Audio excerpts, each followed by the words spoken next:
Dapat nga ay wag nang pakialaman ang relasyon ni Alden Richards at Maine Mendoza dahil na rin ito para sa respeto. Matagal na rin kasing sinasabi ni Alden Richards at Maine Mendoza na mahalaga ang respeto sa isang relasyon, lalong-lalo na kung hindi naman talaga alam ng mga nakararami ang tunay na nangyayari sa kanila ngayon, kaya dapat ay irespeto ito.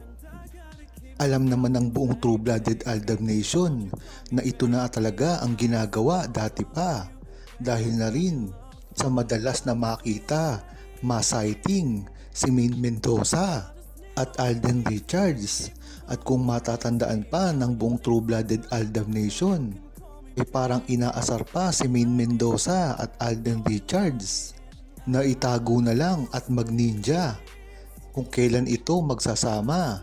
Ngunit iba na ang panahon ngayon na nag-matured na ang lahat ng tao at lalong-lalo na ang mga True-Blooded Aldab Nation dahil kailangan na nila ng respeto dahil hindi na ito kagaya ng dati na mga puppy love pa. Dapat rin ay mang-matured na ang publiko at tigilan na ang pangbabash kay Maine Mendoza at Alden Richards dahil ito lang naman ay ginawa nila dati nung merong pang network war at meron ding mga love team war at ngayon nagkakasundo na ang isa't isa, ay dapat ay tigilan na nila ito at panatilihin na lamang kung ano ang totoo sa dalawa.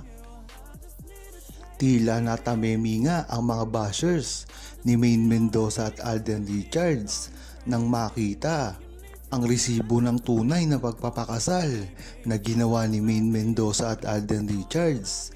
Ang inaasahan lang kasi ng mga armin at ng mga bashers at ng mga tumutuligsa sa relasyon ni Maine Mendoza at Alden Richards ay ang pagpapakasal nila sa kalye serye. Ngunit isinasantabi na nila ang posibilidad na ikinasal si Maine Mendoza at Alden Richards sa pangalawang pagkakataon at ito ay isang pribado na. Kaya siguro nasa isip ng mga Pilipino, ng mga bashers at mga armin na ang ginawang pagpapakasal lamang ni Maine Mendoza at Alden Richards ay sa kalye serye lamang. Ngunit pag tinignan mo ang history at nagsoko ang mga TBADN ay nagpapakita ito ng matibay na ebidensya at mga resibo sa totoong ginawang pagpapakasal ni Maine Mendoza at Alden Richards. At hindi lang ito, marami din ang nagko-corroborate dito katulad nila Miss Pia Guanyo, mga malalapit na kaibigan ni Maine Mendoza at Alden Richards, mga pagpapatunay na dokumento na makikita lamang sa internet. Kaya talagang wala nang kawala ang armin at ng mga bashers, lalong-lalo na ang hindi pa mga kilalang grupo na talagang sinitira si Maine Mendoza at Alden Richards. Kaya naman kasi talagang kampante ang True-Blooded Aldab Nation dahil alam nila na sa kanila ang napakatibay na ebidensya na ipapakita kung sino man ang sumuway dito. Malakas nga ang ugong ng balita ngayon.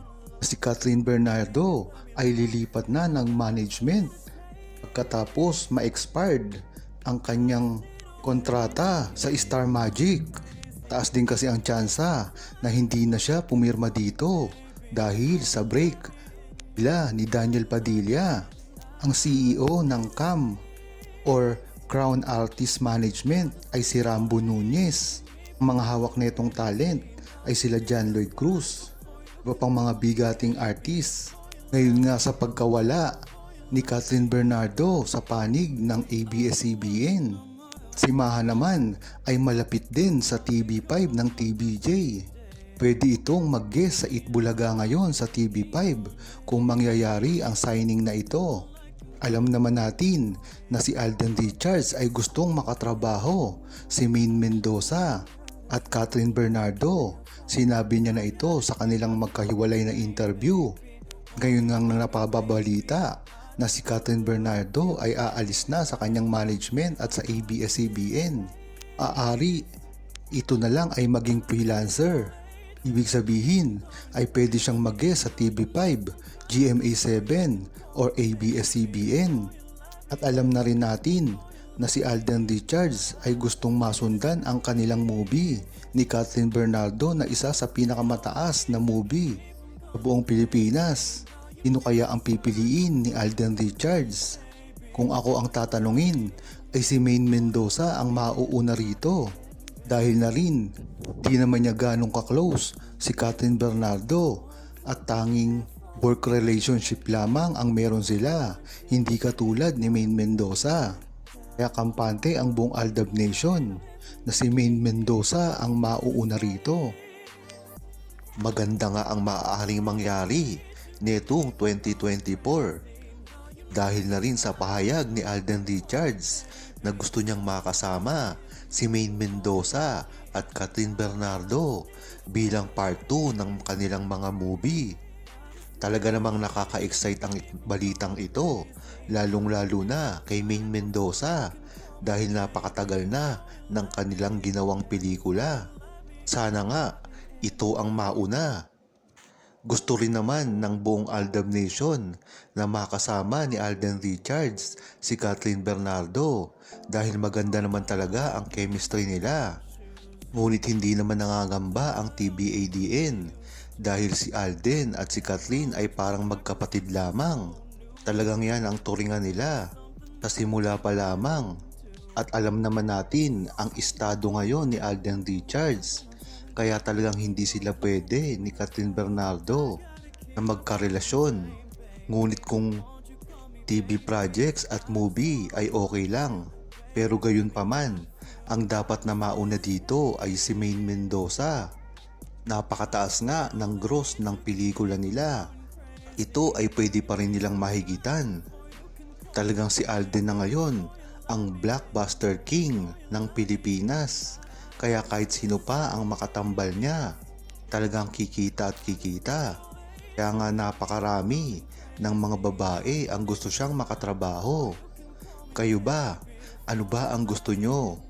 Imagine You and Me Too or Hello Love Goodbye Too?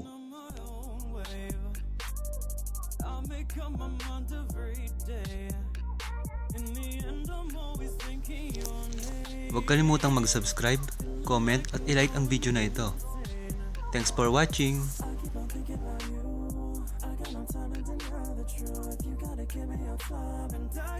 Keep myself contained, baby. Won't you call me baby?